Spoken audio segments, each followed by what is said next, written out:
Hi friends, welcome back. Glad you are here. Last time we talked about struggling. Did you go do something hard? Did you struggle on purpose? Did you get a little bit more comfortable with difficulty? If so, good job. If not, go do something hard today. It is worth it. Stop letting fear rule your life. Just embrace it and go with it, and good things will happen. Today we're going to build on this idea a little bit. We're going to talk about how to struggle without suffering. You ever watch the Rocky movies? Now I'm going to say something that may offend you, but truth is they're not really great acting. And now I love these movies, but it's not great acting. We don't like it because it's so good acting. Sylvester Stallone, it is what it is. Anyways, maybe it is that we just like watching somebody get punched in the face, but I don't think that's it. I think it's the fact that he gets punched in the face and he gets back up. It's that resiliency, that bounce back that we're attracted to. Now, the guys over at trainugly.com do a great job at teaching this idea of resiliency. You can go check them out over there. I'm going to share with you some of the things they teach here on resiliency. So you need to do this with me. I need you to grab a paper, a pencil, get your sports psych journal. I'm going to ask you a question, and then I want you to take about 1 minute. You can pause the video, take about 1 minute, a minute and a half, and I want you to answer the question, okay? So here's your first question. You ready? You got your paper, everything? So I want you to list as many examples of setbacks, failures, mistakes that you can. They can be big or small. They don't even have to be things you've experienced. Just setbacks, failures, and mistakes. 1 minute. Pause the video. Take a minute, go. All right, I'm assuming you paused the video. That was only like 10 seconds. So if you didn't pause the video, pause the video. All right, let's talk about it. It can be like failing a test or dropping a ball in the game, missing a shot, okay? Not making the team, getting rejected. All these things are legitimate failures. Okay, ready? Now, number 2. Now, you're going to pause it. Again, you're going to take about 60 seconds, 90 seconds to write it. How do we normally feel when we experience these setbacks and failures? List specific emotions. Don't just be like, sad, all right? Like, what is it like to fail? Pause the video, 1 minute, ready, set, go. Okay, welcome back. That, again, was just 10 seconds. So if you didn't pause it, pause it. All right. So things like feeling angry, inadequate, embarrassed, disappointed, ashamed, defeated, small. You've been there before. You felt that. So when we feel these emotions, it usually leads to us acting in a way. So round 3, you're going to pause it again. How do we act when we feel these emotions of failure, defeated, small, ashamed? How do we act? List specific behaviors. Okay, 1 minute, pause. Okay, we back? We ready? Pause if you didn't pause. Don't just listen to me. You actually have to do this. Okay, did you really do it? All right. So we do things like blame people, isolate ourselves, make excuses. We cry, we yell, we quit, we eat a lot of ice cream. This sort of behavior is something that is called offloading. It means that I feel this emotion and I want to get rid of it. And so I'm going to offload it in some way. Like blame, like I failed the test, I feel embarrassed, and I don't like feeling embarrassed, and I want to get rid of it, and so I'm going to get rid of it by blaming somebody else. Teacher's fault, not my fault. And you see what happens when we blame somebody, the pain is gone, but we don't grow. We're trapped. We don't have to feel stupid or embarrassed anymore because it's not our fault. But it doesn't help us progress and become the type of people we want to be. We do the same thing when we lash out. When we struggle or fail, we miss a shot and we stomp our feet and we yell at somebody else. We get on somebody else's case. We do this all the time. Or sometimes we just don't want to feel it anymore, and so we try and isolate ourselves and escape.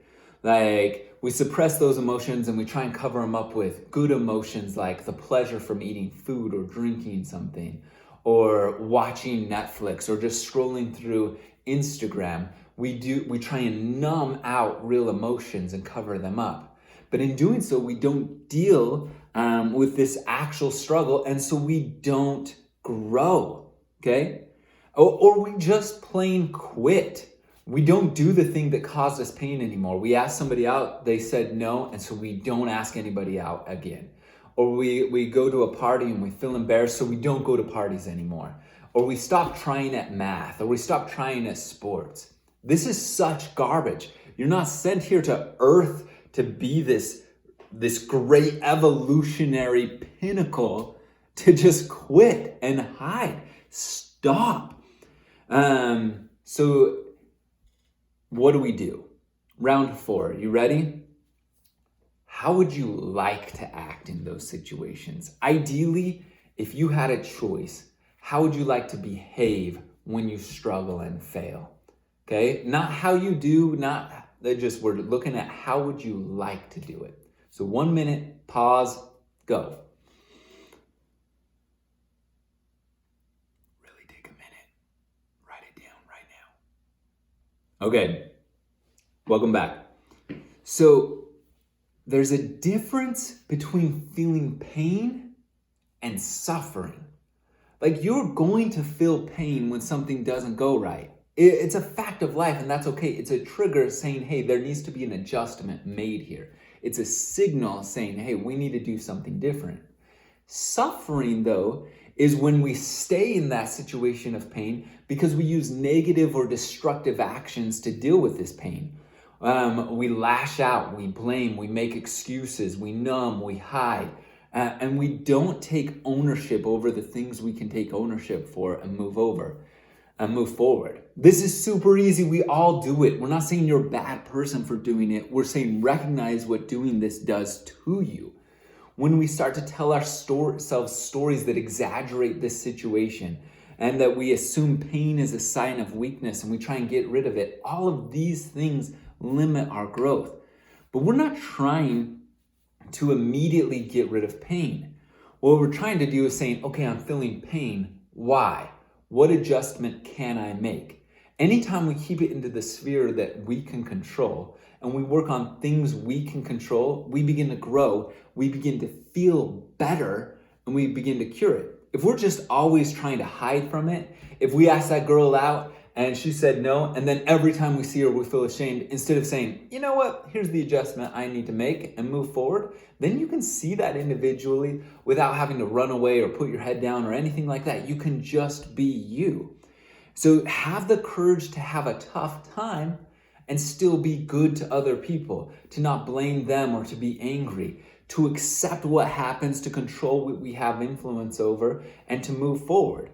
So let's say you did poorly on your first test there, right? What can you do on the next test? If you just put it all on the teacher, you're not going to take the actions you need to take to progress. Do the things you can control. Be accountable. Be careful that you don't zoom too far in on the problem, right? Being like, this problem is going to do, I don't know, I'm going to live in a van down by the river. It's all my fault. It's never going to get better. It's so awful. Don't zoom too far in and don't zoom too far out. Just take it as real as it is. Don't see it as a threat. Don't see it as useless. Just say, hey, this is an opportunity. This happened. I feel this way. I don't like it. And so this is the action I'm going to take. All right? Think of it like we've said before about learning like a scientist. Failure is not personal. It's just part of the process. The rocket crashed. Why did it crash? You failed the test. Why did you fail the test? They said no. Why? Maybe it's about them. Maybe it is about you. Figure it out. You missed the shot. Why? When you figure out why, then you can make adjustments and deliberately practice that you need to do so that you can be better. Okay? So here's what I want you to do. This is your homework. You're going to take something that you're currently struggling with, that you're wanting to run away from, that you're wanting to lash out, that's turmoil in your soul. I want you to recognize what it is that's making you feel this pain, And then I want you to write down why. Why is this uncomfortable? Why is this happening? And then decide, what are things I can control and what are things I can't control? Maybe you can't control what the other team does. Maybe you can't control the type of questions that the teacher asks, but you can control your actions. You can control your study habits. You can control your regularity. You can control your shooting form. What can you control and put all of your energy into it? So what are you struggling with? Why?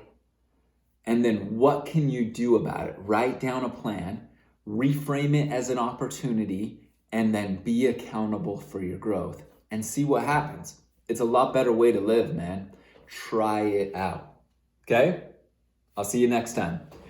Oh, and I'm just thinking, if this is hard for you, that's okay. Welcome to the club. If you want some extra help, just apply for coaching. We're here for you. We'll help you out. We'll talk you through the process, okay? That's what we're here for. That's what we're all about, all right? Okay, see you next time.